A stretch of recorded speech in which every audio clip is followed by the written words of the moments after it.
IPL Radio, inspiring passionate lives for the community. Hey, welcome back, Decka Mac and Mike, and now we have our special guest, Keza, talking about all sorts and everything. Welcome back, Keza. Thanks very much. Good to be here. That's awesome. So, what are your topics today? Well, I can talk about old books, new books. Oh, Yeah, the movie coming up through a prologue of my book. that's what we're waiting to hear. Yeah, that's it.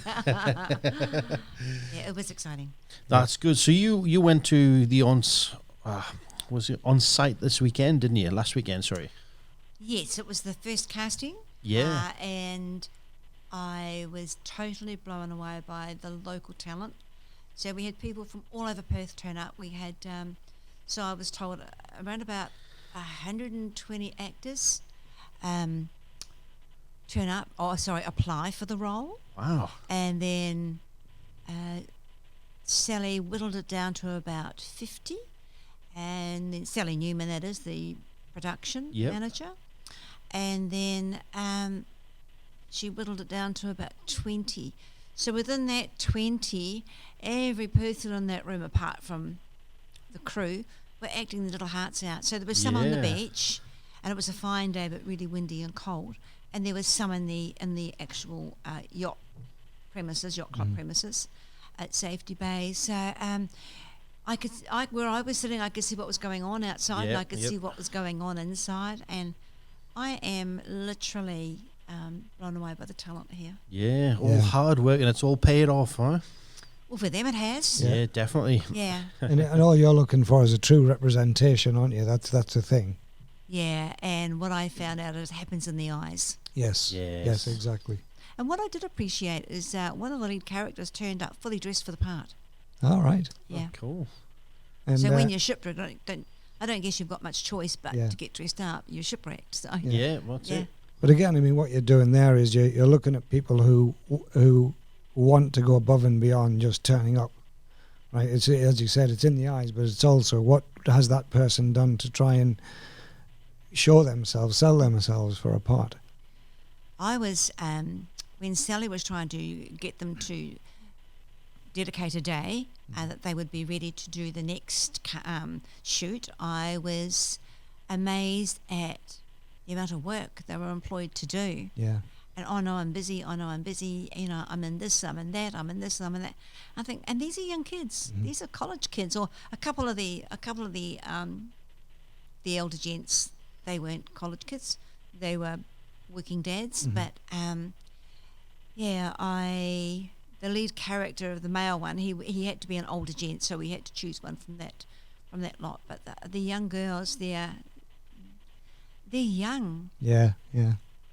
But you're right. I mean, I think when it comes down to this generation, the younger generation, they actually live through that. It's vicariously coming in through character. I mean, for sure. You know, that's what I've seen anyway. Yeah. When I was a kid, I was told you've got two choices: hairdresser or secretary. So. Or I could become very religious like my parents were. So guess what? I was a bit of a rebel, but there was no talk. I mean, the word in those days was you could become a beatnik.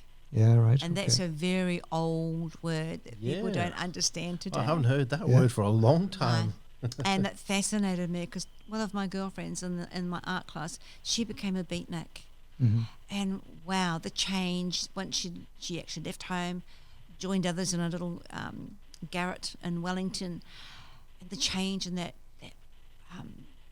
young girl, her name was Mary, was amazing. She just turned into this artist that I actually didn't know quite well. She was amazing. Yeah. It's just you don't know what's in someone until you see That's right. it. You know, and as you said, the eyes show it every time. Right? So what about? I mean, you've got the new book which is coming out soon, but you've also had the Metal Mermaid and the Copper Tree. The Copper Tree, yeah. Yeah. Now, I know that you said when you first came here that you were going to get the station manager a book, but what's happened? You said you got a bit of a development there. Well, yeah, we've sold out. There's The public know a good thing. Yeah, that's it. yeah, I put my hand up to find one, and the only place I could find that had an extra copy was the Visitors Centre in Rockingham. Yeah, right. And they've bought them, so I can't waltz on and say, I'll have one of those, Yeah, thanks one very of much. them, yeah. So, yeah, I'm afraid that anyone that wants one will have to order one now, because it will be a second edition. Yeah, okay, Which good. may sound like you're going down the ladder, but it's the best thing an author can hear. Is Yeah, second definitely. edition. Oh, wow, without a doubt, there's no two ways about that. It's funny you mentioned the visitor centre, because that's where I saw it. And I saw the really? big poster there as well for the Metal Mermaid, which is, it just goes to show that it's out there, which is good. And getting a bigger audience is fantastic, especially for people like yourself, right? Yes, well, it's the bigger audience that counts. Yeah, for sure. And it's not just about sales, it's about letting people know the fact that you're out there, first of all, because you've got a trilogy of books, but you've also done a lot of other stuff as well, right? Certainly have. Yeah, I've been running for a long time. And my books have, they seem to change genre, but I've really settled into romance, adventure, paranormal, which is what the last trilogy was about. That's where I've settled into. I'm very much at home there. Yeah. So I think we'll sort of stick with that for a while. That's good. Yeah, That's so good. you found your sort of your major type of thing. Yeah, I guess a bit of poetry pops up now and again, so I don't mind adding that to the resume. Yeah, exactly. It's staying flexible, right? Yes, You know, yes. no, What that's about brilliant. paranormal poetry? Paranormal poetry. Is there such a thing? I guess there is. I guess there is. There's a Did you challenge. ever watch that movie, Mrs. Brown, about a ghost that visited a woman? I'm not sure. Yeah, it was. I used to watch it when I was about 16 on black and white telly. We didn't have coloured telly in New Zealand then, and it was a story about, I think it was called Mrs. Brown, and a ghost used to visit her, and he was an old sea captain, and he would speak to her in loving poetry. Oh, wow, very good. And the thing is as well, we were talking about your books, which is fantastic, but I think, you were mentioning earlier that you would like to promote potentially other authors and other books as well out there. So how can we assist with that? Well, that's my passion in life, is when you've been down that journey yourself and you realise that it's not easy. It's not easy to get promoted. It's not easy to get your books out there, and it's really hard work. And there's a lot of beautiful authors, really canny, intelligent people out there that write books, and they find it hard. So I have felt for a very long time that it was my job to promote these authors. I promote myself as well, but it's having the Inspire Radio is one way of doing it, that I can come on and read a passage from a book that an author has presented to me, or to the radio station. And the other thing I do is every Tuesday morning on Facebook, I do a live review. Get all dressed up for the audience, and away I go. Very good, very good. And so this it's not always my genre. This morning it was a children's workshop book from a lady in Spain that sent it to me. So this morning I was posted. I don't do ebooks. I find them really hard to do, although there has been suggestions made of how I could do it. I do like a hard copy, so there's nothing like the smell and the feel of a new book. Yeah, too right. Yeah, so this morning I received 3 books that were internationally published, and of course we have our fabulous MMH Press, Cara McDermott here, who also publishes books, and she arrived with an armful of books for me the other day to put out there.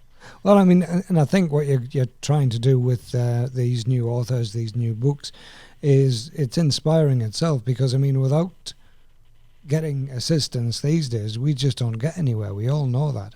So, for you to be able to provide that is fantastic. So, it's not just me, it's finding the niche. It's like finding a radio here. Yeah. I'm also on Radio Tony, which has now gone into Germany and Russia. Yeah, right. Okay. And we've got 1.8 million listeners in the UK and USA. So, but we just don't. To go with Radio Tony, it costs you a little bit. Yeah. But again, it's completely volunteer by myself. Yeah.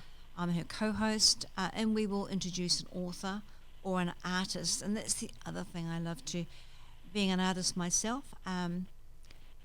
People seem to turn a blind eye to creative, intelligent people. Yeah.